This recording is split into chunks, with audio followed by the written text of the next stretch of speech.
চালতার আচারটা বানানোর জন্য আজকে আমি নিয়েছি একটা চালতা। আপনারা একই রেসিপিতে 2টা 3টাও নিয়ে বানিয়ে নিতে পারেন। ওই ক্ষেত্রে শুধু মশলার মাপটা ডবল করে নিলে হয়ে যাবে। তারপর প্রথমে চালতাটা আমি উপর থেকে পরিষ্কার করে ধুয়ে নিয়েছি, মাঝ বরাবর কেটে নিচ্ছি। চালতা অনেক বেশি শক্ত থাকে, তো ওই ক্ষেত্রে একটু ধারালো ছুরি দিয়ে কাটতে হয়। আপনি চাইলে বডি দিয়েও কাটতে পারেন। তো প্রথমে মাঝ বরাবর কেটে নিয়েছি। মাঝ বরাবর কেটে নেওয়ার পর আমি আবারও সাইড থেকে কেটে নিচ্ছি। এখন আমরা এই চালতাটা স্লাইস করে নেব। মাঝখানে যে আটিটা ছিল ওটা ফেলে দিচ্ছি। আপনি যতটা সম্ভব পাতলা করে যদি স্লাইস করেন তাহলে আচারটা খেতে আরও ভালো লাগবে। স্লাইস করে নেওয়ার পর উপরে যে সবুজ অংশটা থাকে ওইটাকে ছাড়িয়ে নিচ্ছি। তো এভাবে করে পুরোটা চালতা কেটে নিয়েছি আর এরকম স্লাইস করে নিয়ে পরিষ্কার পানি দিয়ে ধুয়ে নিয়েছি। তারপর চুলায় একটা প্যান বসিয়ে চালতাগুলো দিয়ে দিচ্ছি আর 1 কাপ দিয়ে দিচ্ছি পানি। আর এখানে হাফ চা চামচ হলুদের গুঁড়া আর পরিমাণ মতো লবণ দিয়ে দিচ্ছি। ঢাকনা দিয়ে ঢেকে অল্প আঁচে এখন চালতাগুলো সিদ্ধ করে নেব। পানিটাও শুকিয়ে গেছে আর চালতার এই স্লাইসগুলো সিদ্ধ হয়ে গেছে। এখন চুলা থেকে নামিয়ে কিছুটা ঠান্ডা করে নিচ্ছি। তারপর একটা বোর্ডে নিয়ে এগুলো থেতলে নিচ্ছি। আপনি যদি পাতলা করে স্লাইস করেন তাহলে এভাবেও বানিয়ে নিতে পারেন। আর আমার যে স্লাইসগুলো মোটা ছিল এগুলো আমি থেতলে নিয়েছি। আচার বানানোর আগে একটা মশলা বানিয়ে নিচ্ছি। নিয়ে নিচ্ছি 1 চা চামচ মৌরি, 1 চা চামচ নিয়ে নিচ্ছি আস্ত ধনিয়া, আর 1 চা চামচ নিয়ে নিচ্ছি 5 ফোড়ন, 2টা শুকনা মরিচ, 1 চা চামচ নিয়ে নিচ্ছি জিরা। এই মশলাগুলো এখন হালকা করে ভেজে নিচ্ছি।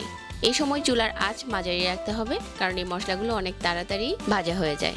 তারপর চুলা থেকে নামিয়ে নিচ্ছি আর এই মশলাটাকে গুঁড়ো করে নিচ্ছি। আচার বানানোর জন্য নিয়ে নিচ্ছি হাফ কাপ সরিষার তেল, 2টা নিয়ে নিচ্ছি শুকনা মরিচ, আর এখানে কিছু আস্ত গরম মশলা দিয়ে দিলাম, এলাচ, দারচিনি, তেজপাতা। তারপর 1 চা চামচ দিয়ে দিচ্ছি রসুন বাটা। আমি এখানে কোনো আস্ত রসুন ব্যবহার করছি না, বাটা রসুনটা দিলেই এই চালতার আচারটা খেতে ভালো লাগে।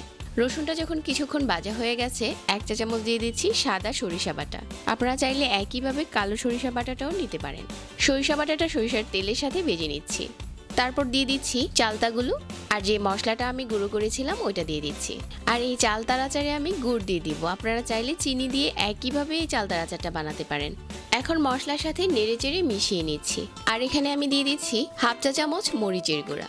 জালটা যদি কেউ কম পছন্দ করেন এখানে মরিচের গুঁড়াটা বাদ দিতেও পারেন। আমার কাছে আচার একটু স্পাইসি ভালো লাগে, যার কারণে এখানে হাফ চা চামচ মরিচের গুঁড়া দিয়েছি। আর এখানে হাফ কাপ দিয়ে দিচ্ছি গুড়। গুড়টা যার যার পছন্দ অনুযায়ী চাইলে কম বেশি করতে পারেন, আবার চাইলে চিনি দিয়েও বানিয়ে নিতে পারেন। এখন পরিমাণ মতো বিট লবণ আর 1 চা চামচ ভিনেগার দিয়ে দিচ্ছি। ভিনেগারটা অবশ্যই দিতে হবে, তা না হলে আচারটা বছর জুড়ে ভালো থাকবে না। এখন অল্প আঁচে নেড়ে চেড়ে আচারটা শুধু নেড়ে যেতে হবে। একটা সময় দেখা যাবে যে ঝোল টেনে গেছে। ওই পর্যায়ে হচ্ছে আমি দিয়ে দিচ্ছি 1 ফোঁটা রেড ফুড কালার, কারণ বাজারে যে চালতা আচারটা দেখি ওইটা দেখতে অনেক বেশি আকর্ষণীয় হয় শুধু রেড ফুড কালারের জন্য।